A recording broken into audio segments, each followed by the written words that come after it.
Hello folks, welcome to OTD, also known as On the Deck, where you can get all the sports you need in 10 minutes. My name is Ad Morduna. This is my mom, Gina. He's a journalist. She's the enthusiast. She's super enthusiastic because it's officially like a week and 2 days from Thanksgiving. We're in the middle of a lot of good sports. Yes. I'm ready. It's a weekend sports update. It is. We are going to do our weekend sports news update today. As yes, we are not that far away from Thanksgiving. It is officially fall. Officially fall. Our trees got naked. They got naked. We had some great colors during Beautiful October. fall colors. Full bloomed trees, and they were changing to orange, to red, to pink, purple, to now nothing. Naked. Just naked, exactly. Well, yes, we want to do our weekend sports news update as we have some interesting headlines that we definitely want to talk about today. As some things definitely came out over the weekend, and now it's Tuesday, and so there's some new things that What are the three topics we're covering today? Right. Well, the three things we want to bring up today are the UCLA basketball players over in China and their shoplifting scandal. Colin Kaepernick as the GQ Man of the Year award, as he is on the front cover of their magazine, which very prestigious, very cool, and there's some interesting perspective there. And then the coaching carousel that will definitely be expanding as the end of the football season gets closer to ending, as there's some huge football programs right now already with vacancies. But there's one school in particular that just let go of their coach that we're going to bring up today. Well, let's get into it. Well, let's talk about the UCLA basketball players, as the main person that was in the headlines for this story was LiAngelo Ball, who is the son of LeVar Ball and the younger brother of Lonzo Ball. LiAngelo is a freshman at UCLA. UCLA, just to give some background, was playing in a basketball game in Shanghai, China, and against Georgia Tech. And these guys had some free time. A couple of these players were all walking around. They had time to kind of hang out and do some things. Well, while they were walking around in the shopping mall or shopping district, they decided to go ahead and steal some things, be thieves. And so they were in the Louis Vuitton store and they were stealing stuff. They took sunglasses, which is what the Chinese authorities found on them. Apparently they were in some other stores as well. They were on video surveillance doing some stuff they weren't supposed to in other stores too. Sketchy things. But I think what they found was the sunglasses. But they found the sunglasses on them, and it's been this huge ordeal.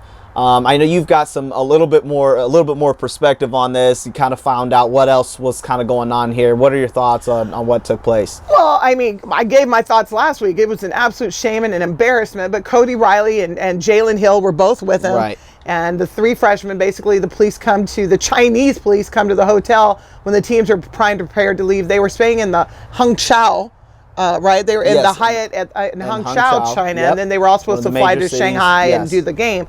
Well, you know, they have three tall black athletes on video stealing. Yep. So they detained three of the Georgia Tech players and these three UCLA players. Georgia Tech said, no, that's them. Yep. They find out it's them. They go process them, all that stuff. But apparently they are on their way home. Today is Tuesday. They were seen getting on a Delta flight out of Shanghai to LA this morning, Tuesday morning. So they should be home back on United States soil. Right. And I think the thing about it is President Trump was doing his Asia tour and he met with Chinese President, how do you say his name? Xi Jinping. Yes. Chinese President Xi Jinping, and Trump personally advocated on behalf of the players. Right. You could have knocked me out of a chair, clutched the pearls. I did not think Donald Trump would even open his mouth on behalf of those young men. I agree with that. So apparently the State Department, the White House, and President Trump personally all got involved to make sure that these guys would be processed expeditiously, because we all know China takes 30 days to do whatever, even set bail.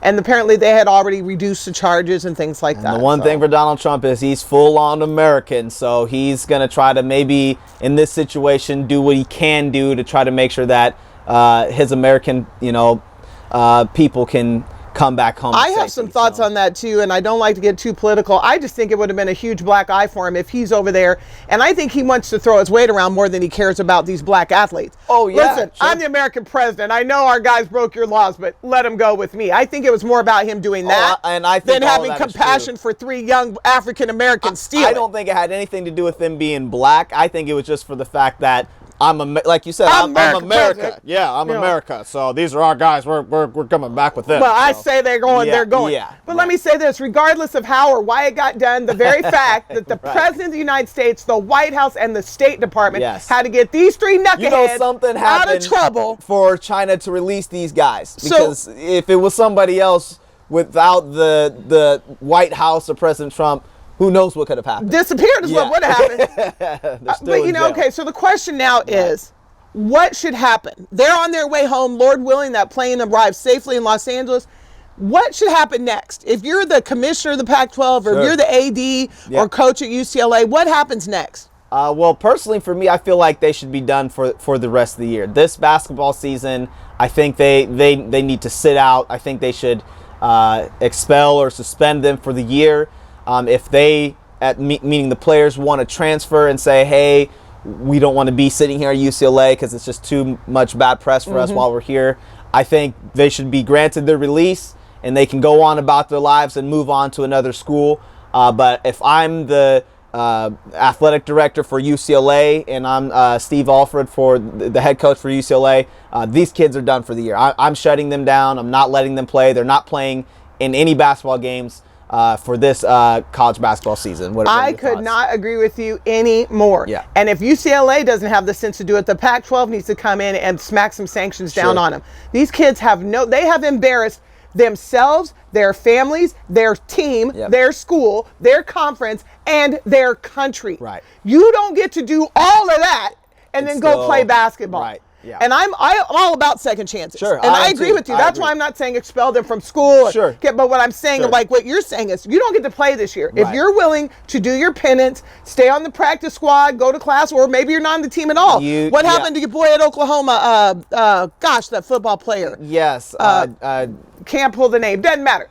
You get in that kind of trouble. You want to prove yourself. You stay on campus. You go to class. You make sure you're still eligible. And next year, when the season comes back up, you can be on the team. Correct. But what does not need to happen is a whole bunch of freshmen. Now I'm doing my one and done year. No, sir. Right. You're lucky that you're not getting expelled off campus for violation of conduct policy. Well, exactly. Well, that's why I'm saying, look, they're off the team for the year. If they want to keep their scholarship, if the school wants to still honor their scholarship, hey, you go to your classes, you got to keep your GPA up. If you want a chance to even still be on the team for next season, you've got to still do these things.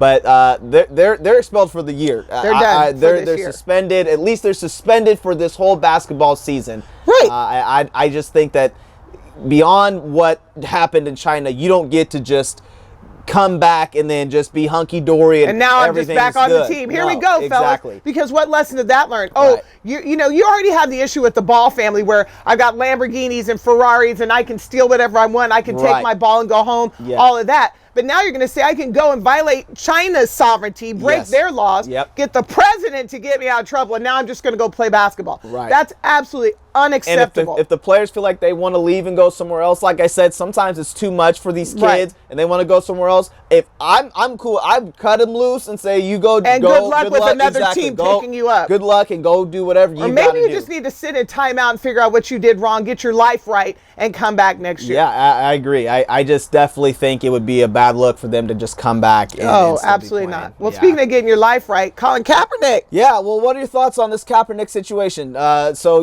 He's the GQ Man of the Year. He's on the front cover. He's kind of in a 1970s throwback look with this big afro and kind of a Black Panthers outfit. His black suit jacket and his black turtleneck and his gold chain. It's a very powerful picture. What do you think about all of this stuff going on with Kaepernick and moving forward with his life? Well, first of all I was seeing about was those half-naked pictures they have of him without his shirt and all the tattoos on. I forgot the cover photo looked all Black Panthers. Yeah. I think that's an odd choice. I wish they would have had him just in a suit and tie, to be honest with you, but whatever. I'm okay with it. And you know why? GQ is not Sports Illustrated. Right. When you're talking about Man of the Year, other people are talking about J.J. Watt and other people who did like hurricane relief and that. GQ is it's Gentleman's Quarterly. Right. It's all about someone who's standing up for being a man. Right. And that was the most manly thing he could do. He sacrificed his career because he's basically done at this point. Yep. So I don't have a problem with it. I think it's great looking pictures, and I do think that Kaepernick had a message. He was willing to sacrifice for that message, and I think that courage should be rewarded, and I'm okay with it. Yeah, I think people like J.J. Watt should be commended, and their the issues are totally different. Right. One is about trying to rebuild community and natural disaster relief. Another is about real issues in this country that are happening day to day, moment after moment, when it comes to the authorities in this country versus unarmed men and women of color. And Colin Kaepernick sacrificed his career and jeopardized a lot of potential opportunities for the things that he was standing up for. And I really, or I guess you could say kneeling for, really. But what he was really protesting, I think, resounded all across the world. You got soccer clubs in Europe and other countries kneeling for the same type of stuff. And so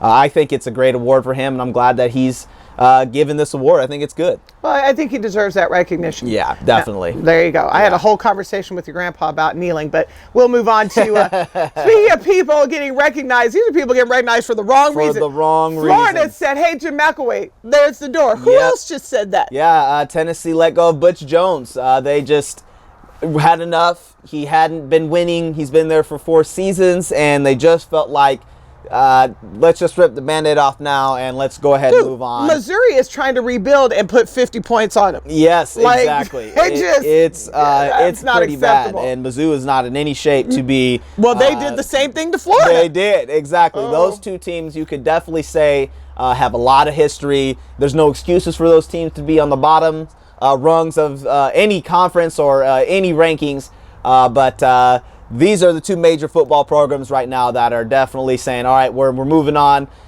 There's a couple other schools. Nebraska definitely will be one of them, and UCLA looks like they're going to be making some changes as well. I bet Brian Kelly's not as comfortable as he'd like to be. Well, Notre Dame was hot on his tail. He started winning, then he lost. Yeah. And it's never about the losses, folks. It's about how you lose. Exactly. Miami just woodshedded them. Just they did. I mean, they just woodshedded them. Yep, they certainly did. That's what happened to Nebraska. It's not about losing close or being 9-3 or 10-2. It's about letting somebody house you on national TV. It's the woodshed losses. I'm just telling you, Brian Kelly should sleep with one eye open. Yep, and there's going to be a couple more schools that will be. Carousel's just winding up. Exactly. Well, come get Mike Riley. He needs a ride on that. Yes, he does. Get him. Well, we want to say we appreciate your time, folks. This was our Week in Sports News update. We want to say please continue to follow us on Twitter and all of our social media with Facebook. We want to say thank you for tuning in and subscribing to our YouTube channel. We'll see you again, folks.